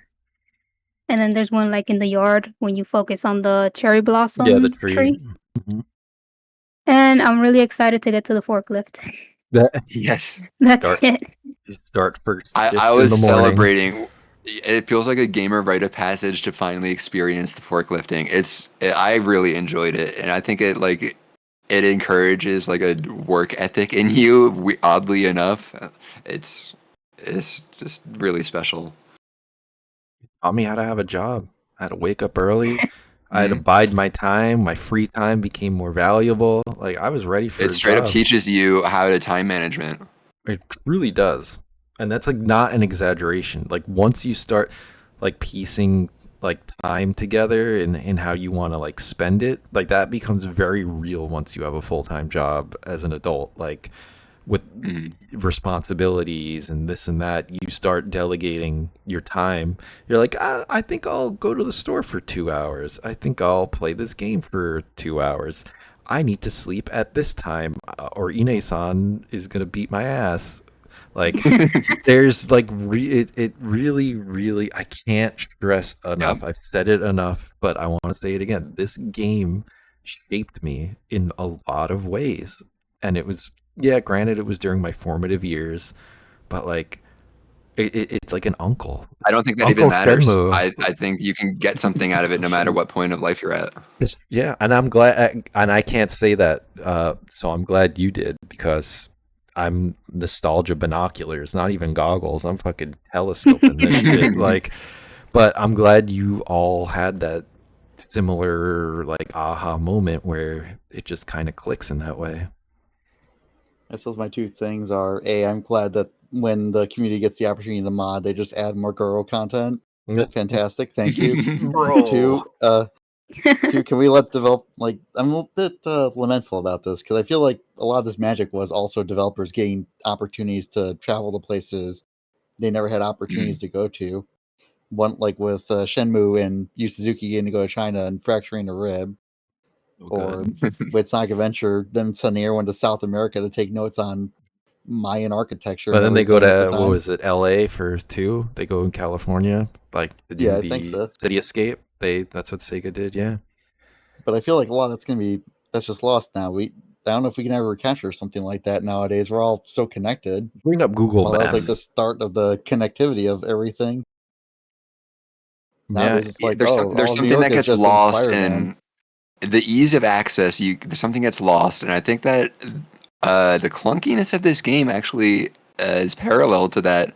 Where if you did remake it, if you made it less quote unquote clunky or whatever, there's just something that would be lost because the struggle, the time investment, just the heaviness of movement, it all adds to the entire experience. I don't think you can change a thing about this and have it be the same takeaway. yeah, it's like a baking formula. Like, you can add to it, you can take away to it, but you could lower the heat at a different time. You could do this, you could do that. You could use copper pan. You could do all these things, but every time you change it up or make it, like easier to do or more refined as a system, it becomes like a different product. But like those first potato pancakes that you make or whatever, like there's that trial and error. There's that like the growth from trying to learn how to do it, and the patience and the science that you can add to it, and it's just like there's a lot that really can't be replicated because the formula, like as Zero was saying, is of that time. Like the ease of access and like the developer tools and the mocap progress and even the microphone quality, like Mhm.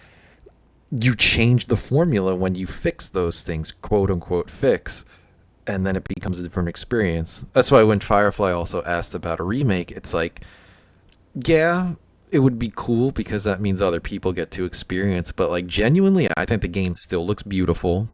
I think Mhm. nothing can really be added that would like be meaningful. Like things can be added, but will it be meaningful? There's Like, already a quick travel in the game. You can yeah. toggle an option where when you leave your house, you can choose to go to your yard, Dobuita, Sakuragaoka, Mhm. or I forget the fourth one, Yeah, but Yamanose or something. I think so, yeah. But like, and even the Mario RPG, like Mario RPG remake, amazing. They really nailed it. But It's just not the same though. It's it like isn't the they're different same. experiences. Yeah, it's like I love that game. I love the remake. I think it's amazing that we got it. I don't know if I'm ever gonna like really replay it because I I can think it's always just a go back little to the too smooth OG. for me.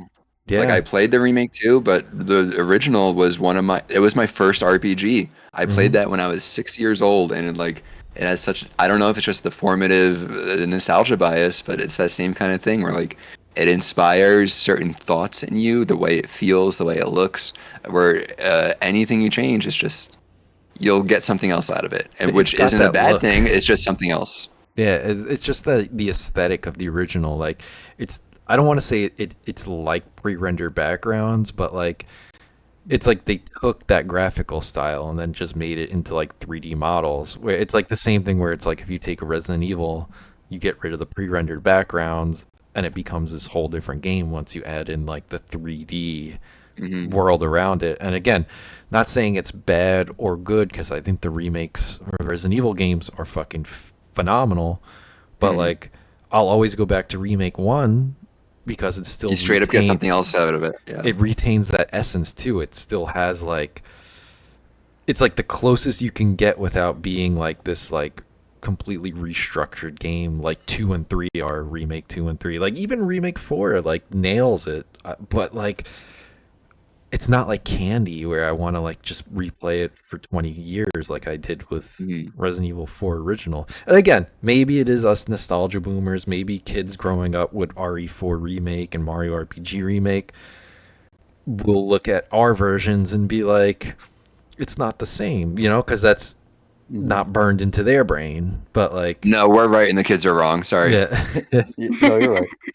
I've seen kids defending not Partners Time. What's the other one? Dream Team. Mario and Luigi Dream Team. You're wrong. I'm sorry. But yeah, it's just the formative. You know, you everyone gets something different out of their experiences. It's like how, when you get like a unique live concert experience, you can't just cover that note for note and be like, "Oh yeah, it's the same thing." When you're there and you are experience a special night where it's like you will only hear this performance this specific way, this specific time. It'll never be recreated like this again. That's the same kind of thing, I think. Yeah, no, You're I mean right. that's why plays are like one of the big things about plays is that, and like theater in general, and even live music is just like every show and viewing Hmm. is going to be different. Exactly. You can change the venue, and now the sound bounces differently. The lighting is different. The room is colder or warmer. Someone changes up one word in a line and Yeah. it's like There's crazy. there's bands where like there's songs where I listen to like 10 different versions because there's just 10 different adaptations from live stylings, or in like you get something else out of it. It's There's like a genuine spirit in like these experiences, like if metaphorical, literal, whatever you want to see it as, but like each experience has like this like spirit or like pulse to it, and it's just like you it's like that can. first take pureness. That too, yeah. I mean, like beginner's luck is a phenomenon, like for a reason. Like y- you're this blank slate, and then you do something like nearly impossible, and you nail it, and then you try and recreate it over and over and over and over again, and it's like, why can't I do this trick shot now? Like I did it the first time. I wasn't thinking about it.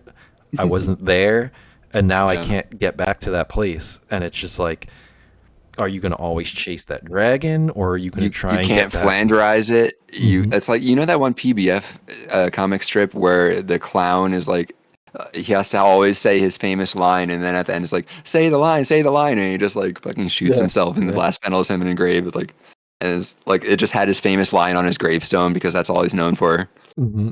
Yeah. No, it's crazy, but I don't know anything else we want to say about Shenmue, Yes. because go on, be my guest. Is there a bad ending, a good ending, or like multiple endings for Shenmue? Yeah, there are. If you let the time, like if you let the days pass, I think, God, I can't remember what day it was.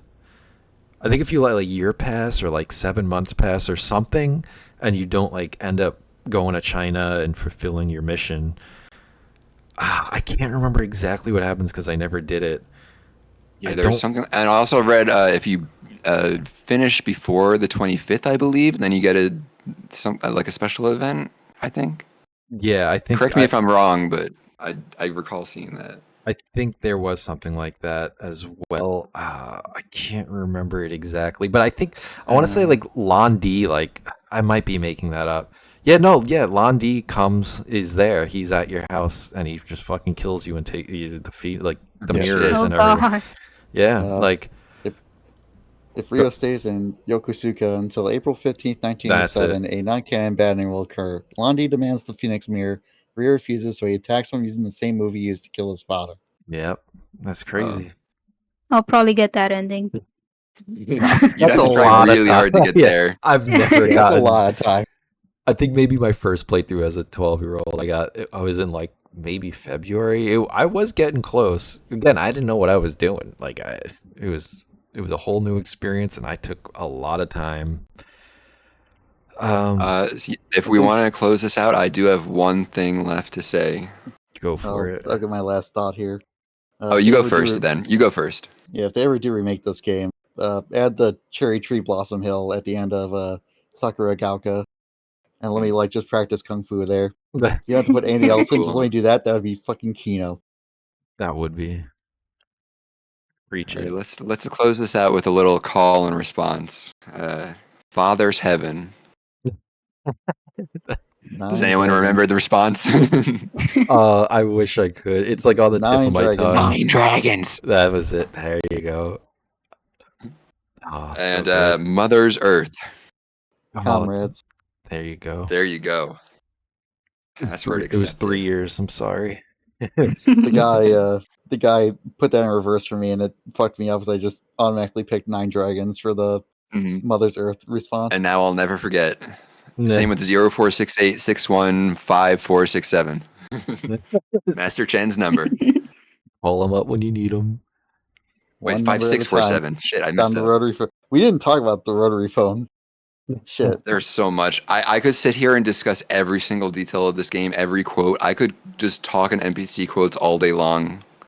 Genuinely, like I have like another 2 hours of just Shenmue like in me, but it's just a lot of it will My just notes be go on gushing. and on with the stuff. And yeah, You have it a just little. goes on forever. You have a little Rio notebook. It looks exactly like his. I do.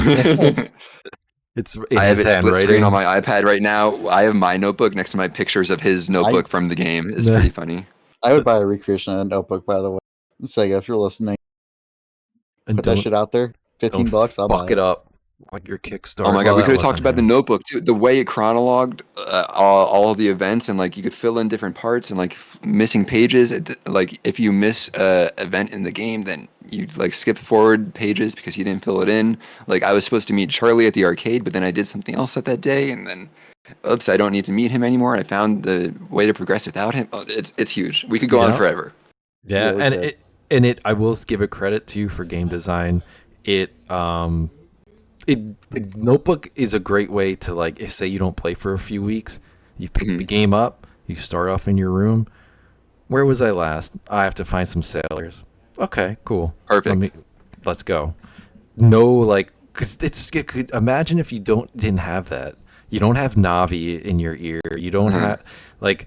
It's just everything is so damn perfect, and that's all I will say about Shenmue. I don't know if anyone has anything at all. Please. I feel like the Moi, Sailor 10 one, have a 10 out lot of more, 10.